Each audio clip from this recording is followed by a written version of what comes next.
Dubai is not failing loudly. It is failing quietly. No explosions. No riots. No collapsing skyline. The lights are still on.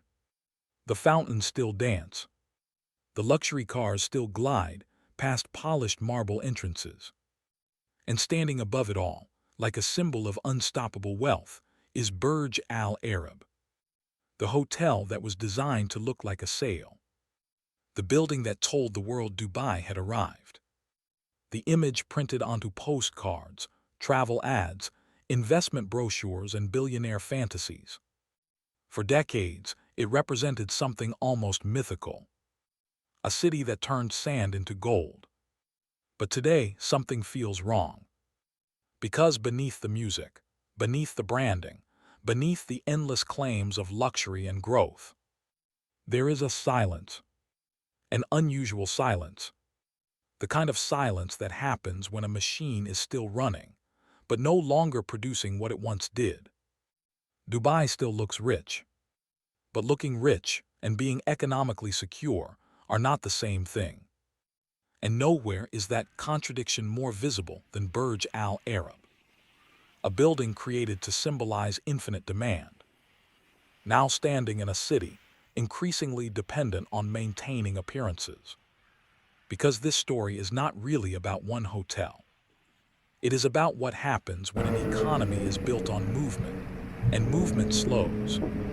It is about what happens when prosperity depends not on citizens, but on arrivals. Not on industry, but inflows. Not on routes, but velocity. And when velocity drops, even slightly, the silence begins. Before we uncover what is really happening beneath Dubai's polished surface, subscribe if you enjoy deep analysis that goes beyond headlines and exposes the forces shaping the modern world. Because the real story of Dubai is not what most people think. And the real meaning of Burj Al Arab may be the warning nobody wants to hear. To understand the silence, you first have to understand the miracle. Dubai was never supposed to become this. Unlike some of its Gulf neighbors, it did not possess overwhelming oil wealth. Its reserves were limited. Its geography was harsh. Its climate was hostile. Its population was small. By traditional logic, Dubai should have remained a modest trading port. Instead, it reinvented itself. While others relied on natural resources, Dubai bet on narrative. It sold location. It sold convenience. It sold tax efficiency. It sold spectacle. And most importantly, it sold confidence. Ports expanded. Airlines connected continents. Free zones attracted foreign capital.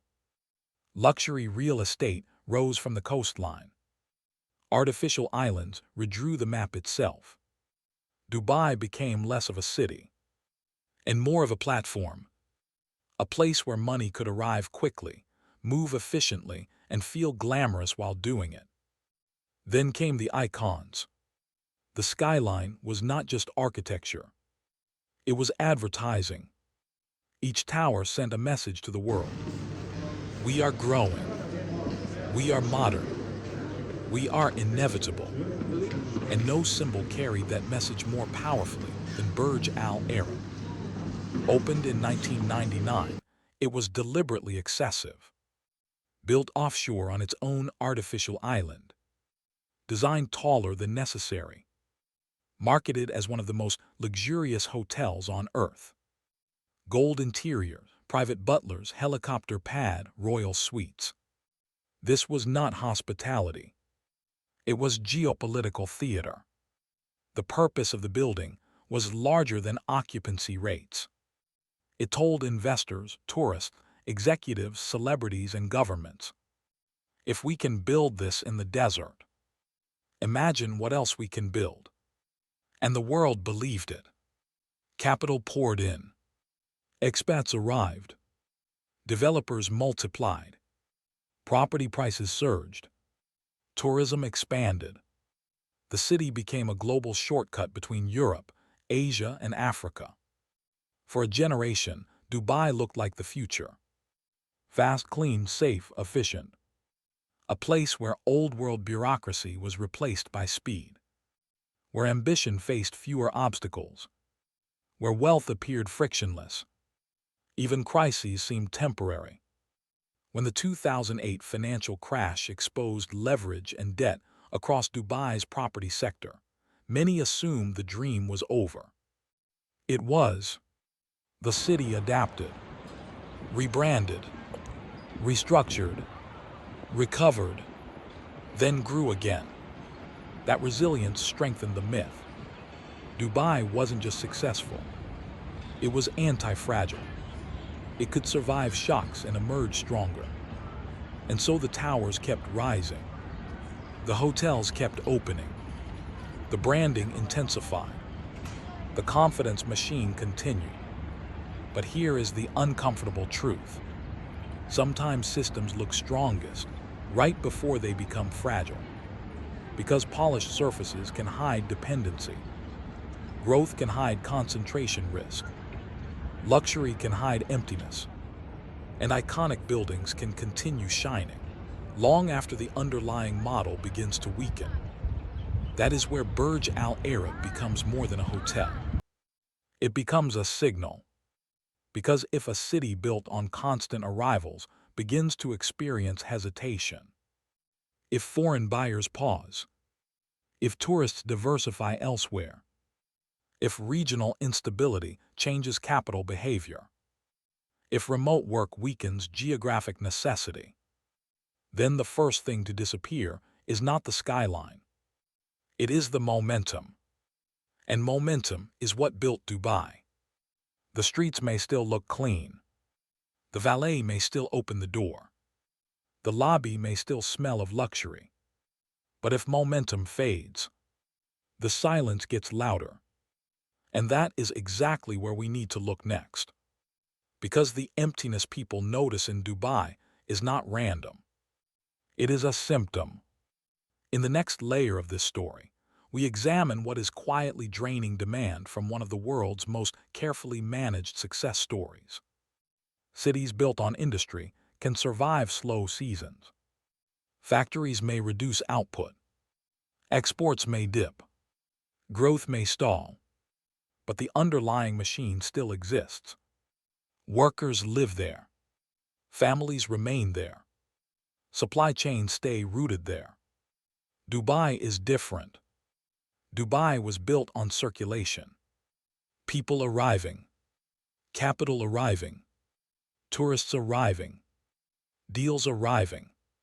Attention arriving. Which means the greatest threat to Dubai is not collapse. It is hesitation. Because hesitation slows movement. And movement is the oxygen. That is why the streets can still look beautiful while the system feels strangely quiet. The question is, what changed?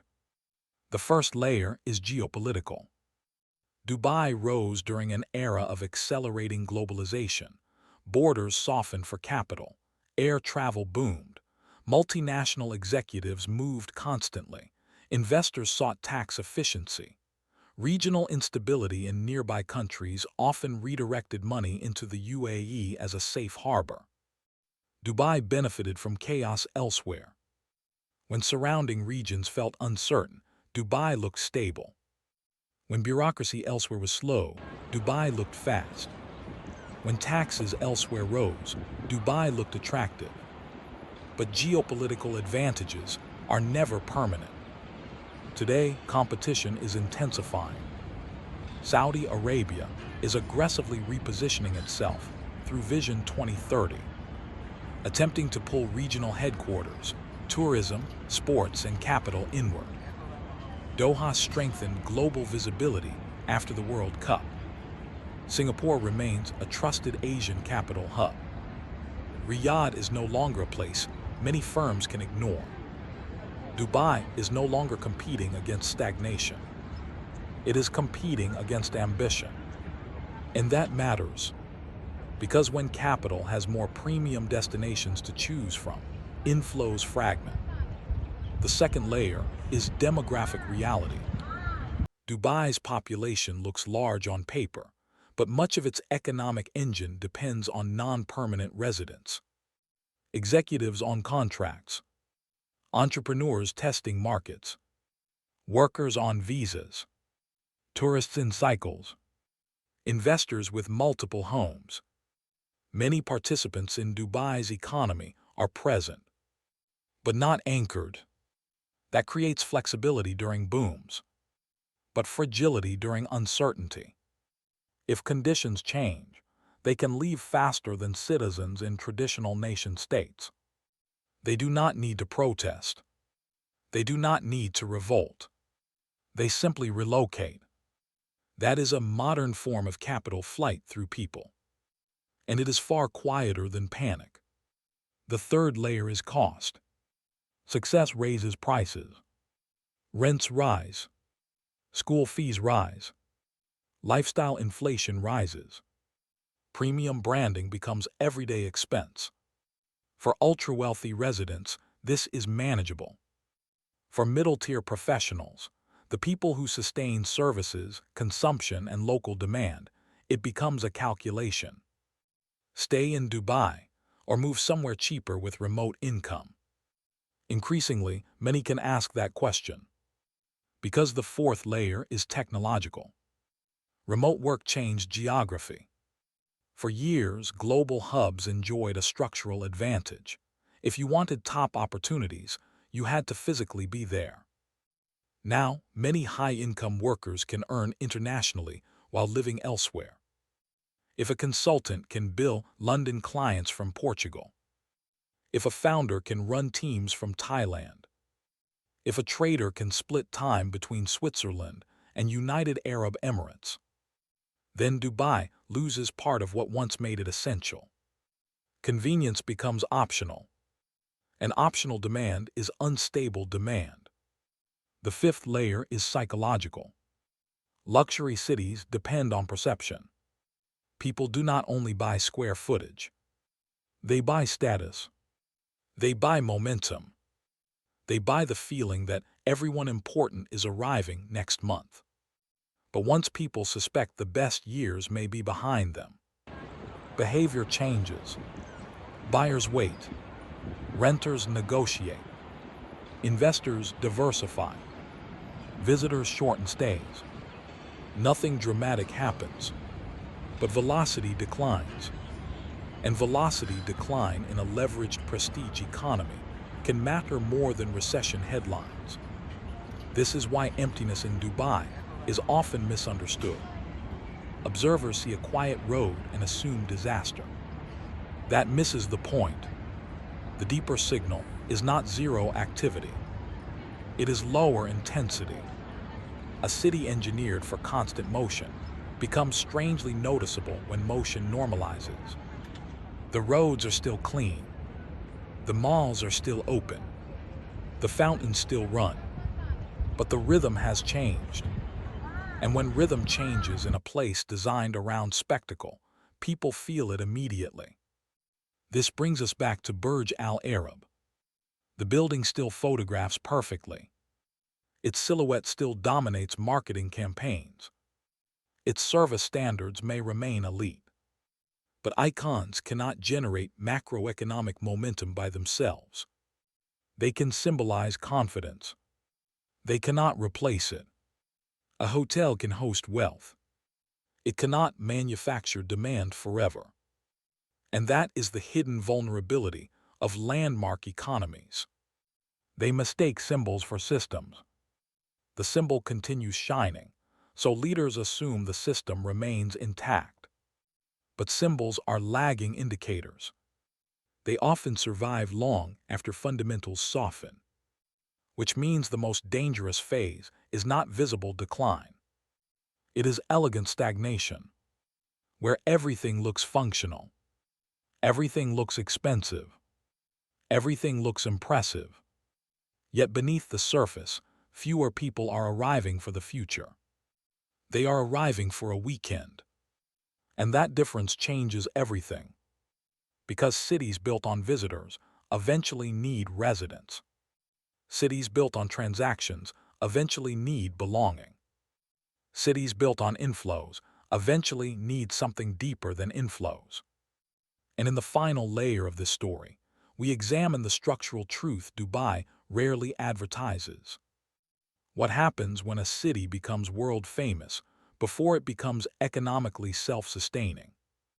The biggest misunderstanding about Dubai is that people think it is a city. In many ways, it is not. It is a business model, a highly sophisticated one. Dubai took the logic of a free zone, an airport hub, a luxury resort, a real estate marketplace, and a tax strategy, then fused them into one urban system. That system produced extraordinary results, but it also created an uncomfortable dependency. Dubai must keep attracting people who do not need to stay. That single fact explains almost everything. Why branding matters so much. Why new megaprojects keep appearing. Why global events are pursued aggressively. Why residency incentives expand. Why headlines must stay positive. Why symbols like Burj Al Arab remain so important. Because attention is not a bonus. It is infrastructure. Traditional cities inherit demand from history. London has institutions. New York City has finance depth. Tokyo has domestic scale. Paris has cultural gravity. People go there for reasons larger than marketing. Dubai had to manufacture gravity.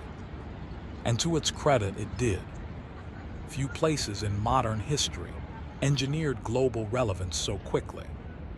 But manufactured gravity must be continuously maintained. That is expensive.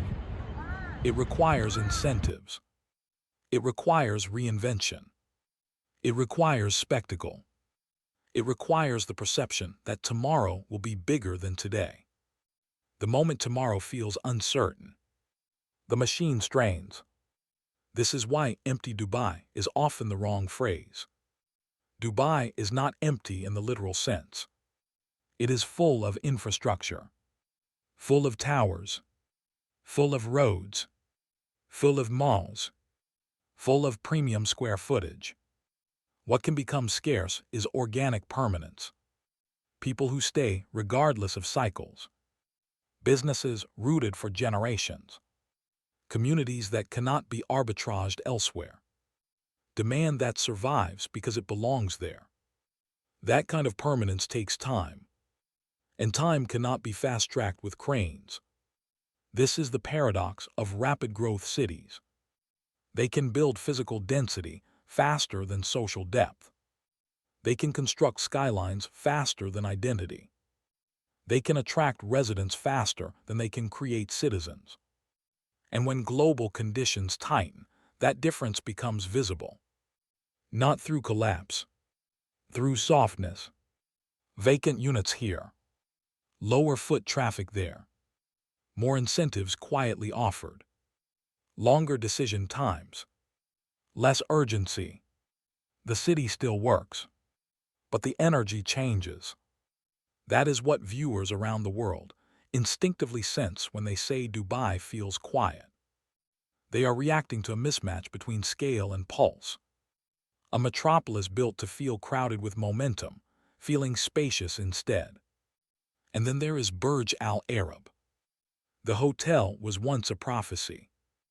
It announced a future of limitless luxury, limitless travel, limitless demand. But in a more mature era, it may represent something else. The peak moment of a global economic cycle. An age when capital moved cheaply, tourism expanded relentlessly, real estate was a universal obsession, and symbolism could outperform substance for long periods. That era is changing. Interest rates reset globally. Competition rises. Investors become selective. Remote work decentralizes talent. Geopolitics fragments trade flows. Consumers question excess. The world that created Dubai's first miracle is not identical to the world ahead. So what happens next? There are two possibilities. Scenario 1, Reinvention. Dubai evolves again. It deepens real industries. Technology ecosystems mature. Wealth management expands. Education improves.